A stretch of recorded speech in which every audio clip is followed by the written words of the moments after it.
Mister CO की reverse fight episode 44। Please like comment और subscribe करना ना भूलें। Thank you.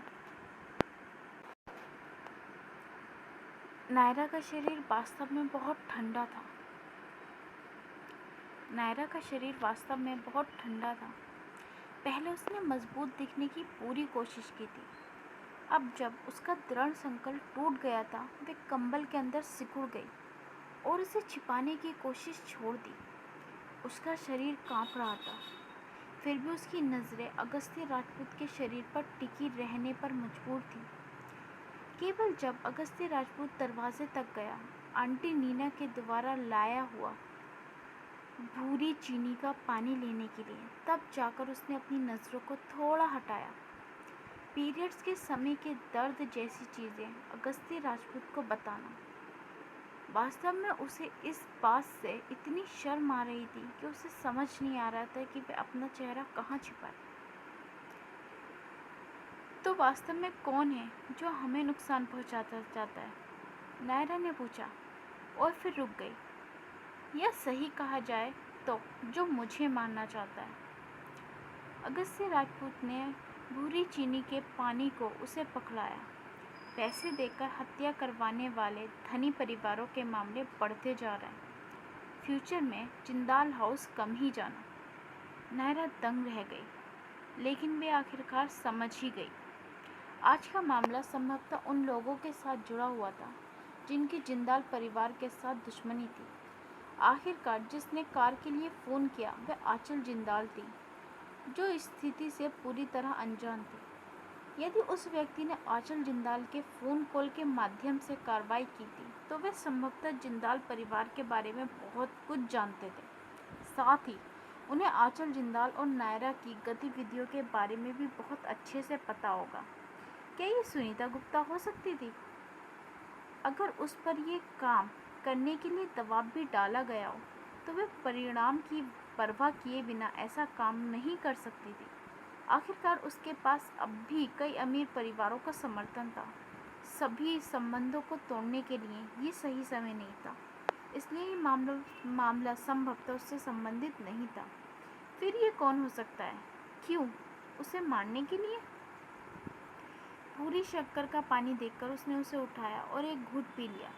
हालांकि इसे पीने के बाद उसने बहुत गर्माहट महसूस हुई, लेकिन इससे उसके पेट में ऐंठन के दर्द को आराम नहीं मिला।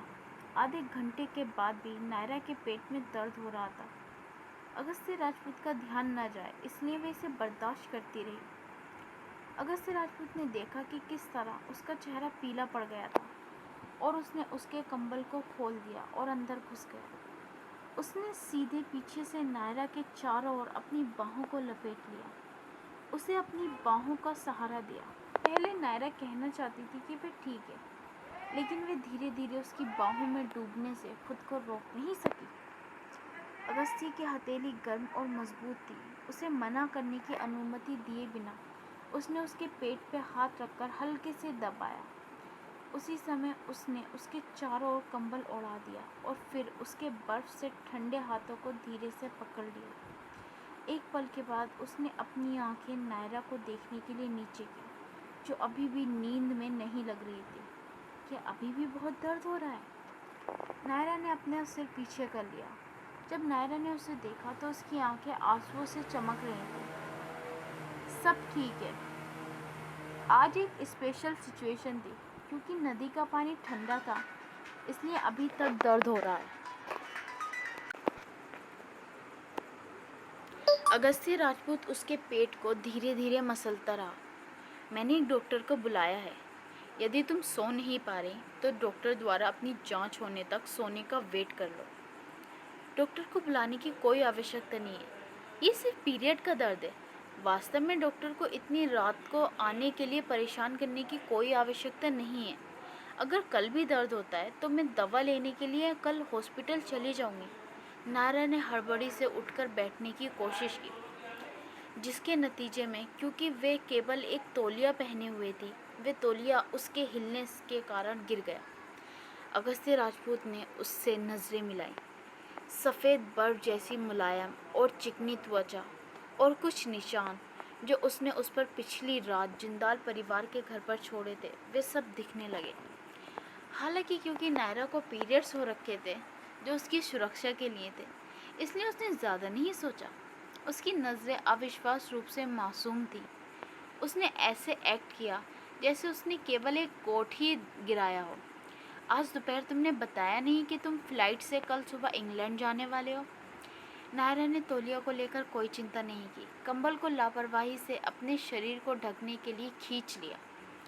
हाल ही में एएन कॉरपोरेशन के पास एक प्रोजेक्ट था जिस पर एक ब्रिटिश पार्टनर के साथ चर्चा करनी थी। अगस्ती राजपूत को कल 2 से 3 दिनों के लिए बिजनेस ट्रिप के लिए इंग्लैंड जाने की ज़रूरत थी। वे लगभग इस बारे में भूल गई थी। शुक्र है कि उनके साथ कुछ भी ज़्यादा बड़ा नहीं हुआ, इसलिए इससे उनके काम के कार्यक्रम में कोई रुकावट नहीं आई। सब ठीक है, मैं कल प्लेन में सो सकता हूँ। उसकी गहरी आंखें उस पर थीं, जबकि उसके हाथों ने उसके गाल पर चुटकी ली। आज मिसेस राजपूत ने जो डर महसूस किया वह हल्का नहीं था। मुझे यहाँ रुककर उनकी देखभाल करनी है। नायरा ये कहना चाहती थी कि वे इतनी नाजुक नहीं थी, लेकिन उसके शब्दों ने उसे सहज महसूस कराया।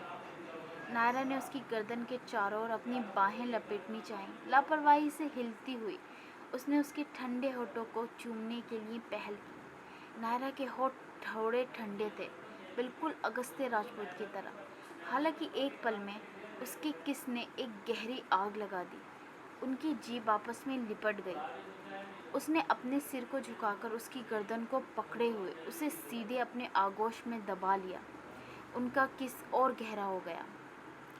उनके होठ आखिरकार गर्म हो गए। उसी के साथ उनके शरीर के अन्य हिस्से भी गर्म हो गए। नायरा को गहराई से किस किया गया था और सांस की कमी के कारण उसे थोड़ा पीछे की तरफ झुकना पड़ा। उसके सामने वाले व्यक्ति ने बिस्तर पर उसे दबाने का अवसर ले लिया। कामुक और गर्म किस की वजह से वे थोड़ी कंफ्यूज हो गई। इसके अलावा उसने अगस्ती के निचले शरीर को अपने ऊपर दबाए जाने का अनुभव किया। केवल उस वक्त नायरा को एहसास हुआ कि उसने इस माहौल के बदलाव पर ध्यान नहीं दिया था। इससे पहले वे वास्तव में बहुत बेखबर थी। 1 मिनट रुको, नायरा अचानक अगस्ती के होठों पर फुसफुसाई, जबकि उसके हाथ उसकी छाती को सामने से रोके हुए थे। ये स्थिति बहुत अच्छी नहीं लग रही थी। अगस्ती ने उसे तब तक किस किया जब तक उसकी जीभ सुन्न नहीं हो गई थी। यहाँ तक कि बात करते वक्त भी नायरा को अपनी जीभ सुन्न महसूस हो रही थी। मौत से बचने और इतने लंबे समय तक तैरने के बाद मेरा शरीर ऐसा लग रहा है कि ये खुद ही हार मान लेगा। हम तो अगस्ती ने उसे किस करना जारी रखा। वे बार बार उसकी गर्दन को किस कर रहा था। नायरा के होठ कांपने लगे। तो तुम में वास्तव में अभी भी ताकत है? उस आदमी की हरकतें रुक गईं। उसने नायरा पर एक नज़र डाली। उसकी गहरी आंखें उसके शब्दों के कारण और गहरी और भारी दिखाई दी। उसके हाथ उसकी कमर के चारों ओर कस गए, उसे अपने करीब खींचते हुए, और वह उसे और अधिक किस करने लग गया, जैसे कि साबित करने के लिए कि उसकी ताकत हमेशा की तरह पूरी भरी हुई थी। नायरा चिल्लाई, आहा, नहीं नहीं, मत करो, दर्द हो रहा है।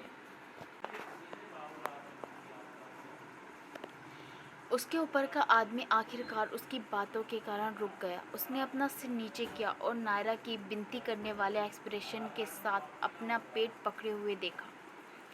इससे पहले दिन में जब नायरा ने खुशी से अपनी मासिक धर्मी अवधि के आने की घोषणा की थी, तो उसने पहले ही इस महिला को सबक सिखाने की योजना बना ली थी, जो खुशी से आकाश में लगभग उड़ रही थी। अंत में इस तरह की कठिनाई का अनुभव करने के बाद ये छोटी महिला पूरी तरह से विभिन्न भावनाओं में डूबी हुई थी। बिस्तर पर निसहाय बैठी हुई थी। ऐसा लग रहा था जैसे वे कत्ल करने के लिए खुद को उसके सामने पेश कर रही हो। अगस्त्य राजपूत ने एक लंबी सांस छोड़ दी, ये महसूस करते हुए कि वे संयम जिस पर वह हमेशा गर्व करता था, देर सबेर सब उस पर प्रयोग कर ख़त्म हो जाएगा। मिस्टर राजपूत, डॉक्टर आए। दरवाजे से आंटी नीना की आवाज़ आई। अगस्त्य राजपूत ने उसे छोड़ दिया। उसने उसे एक पैजामा दिया जो अत्यंत पुराने स्टाइल का था और उसे पहनने के लिए कहा। मिस जिंदाल को केवल अपने पीरियड्स अवधि के दौरान ठंड का अनुभव हुआ है। कुछ दिनों तक दवा लेने से और गर्म रहने के बाद कोई परेशानी नहीं होनी चाहिए। वे डॉक्टर जिसे अगस्त्य राजपूत ने आधी रात को बुलाया था को शिकायत करने का समय भी नहीं मिला जब उसे उसकी पत्नी को, जो अपने पीरियड्स अवधि में थी, जांचने के लिए मजबूर कर दिया गया था। नायरा ने अरहम जैन को पहचान लिया। वे दिल्ली शहर में जैन परिवार के दूसरे युवा मास्टर थे। युवावस्था से ही उन्हें चिकित्सा में रुचि थी, इसलिए उन्होंने चिकित्सा के लिए अपना बिजनेस छोड़ दिया। आज वे देश के प्रसिद्ध डॉक्टर्स में से एक थे और चिकित्सा विद्यालय में औषधीय के लिए गेस्ट प्रोफेसर थे, मेडिसिन्स के लिए। अगस्त्य राजपूत के एक्सप्रेशन लेस और उदासीन चरित्र और बहुत कम बोलने की आदत के कारण उनके पास मुश्किल से कोई दोस्त था, लेकिन यह होनहार युवा गुरु डॉक्टर जैन उसके कुछ दोस्तों में से एक था। उसके पेट में दर्द हो रहा है, क्या इसे कम करने के लिए कोई उपाय है? अगस्त्य राजपूत की भौहें थोड़ी सिकुड़ गईं। अरहम जैन की पलकें फड़फड़ाईं। वह अगस्त्य राजपूत को ऐसे घूर रहा था जैसे वह कोई अजीब प्राणी हो। अगस्त्य राजपूत जैसा कोई व्यक्ति वास्तव में वहाँ खड़ा था और उससे पूछ रहा था कि महिला की पीरियड्स अवधि में ऐंठन को कैसे हल किया जाए। क्या सूरज पश्चिम से निकला था? Okay, bye bye friends, take care.